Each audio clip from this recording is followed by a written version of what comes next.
حامیم،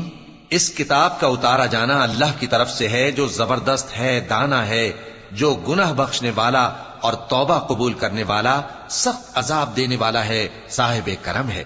اس کے سوا کوئی معبود نہیں، اسی کی طرف لوٹ کر جانا ہے۔ اللہ کی آیتوں میں وہی لوگ جھگڑتے ہیں جو کافر ہیں، تو ان لوگوں کا شہروں میں چلنا پھرنا تمہیں دھوکے میں نہ ڈال دے۔ ان سے پہلے نوح کی قوم اور ان کے بعد اور امتوں نے بھی پیغمبروں کی تکذیب کی، اور ہر امت نے اپنے پیغمبر کے بارے میں یہی قصد کیا کہ اس کو پکڑ لیں اور بےہودہ شبہات سے جھگڑتے رہے کہ اس سے حق کو زائل کر دیں، تو میں نے ان کو پکڑ لیا، سو دیکھ لو میرا عذاب کیسا ہوا۔ اور اسی طرح کافروں کے بارے میں بھی تمہارے پروردگار کی بات پوری ہو چکی ہے کہ وہ اہل دوزخ ہیں۔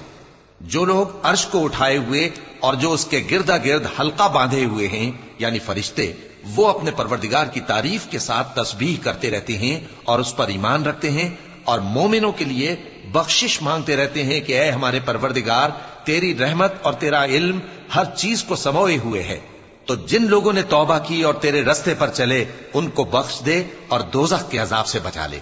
اے ہمارے پروردگار، ان کو ہمیشہ رہنے کی بہشتوں میں داخل کر جن کا تو نے ان سے وعدہ کیا ہے، اور جو جو ان کے باپ دادوں اور ان کی بیویوں اور ان کی اولاد میں سے نیک ہوں ان کو بھی۔ بے شک تو غالب ہے، حکمت والا ہے۔ اور ان کو بری حالتوں سے بچائے رکھیو، اور جس کو تو اس روز بری حالتوں سے بچا لے گا تو تو نے بے شک اس پر مہربانی فرمائی، اور یہی بڑی کامیابی ہے۔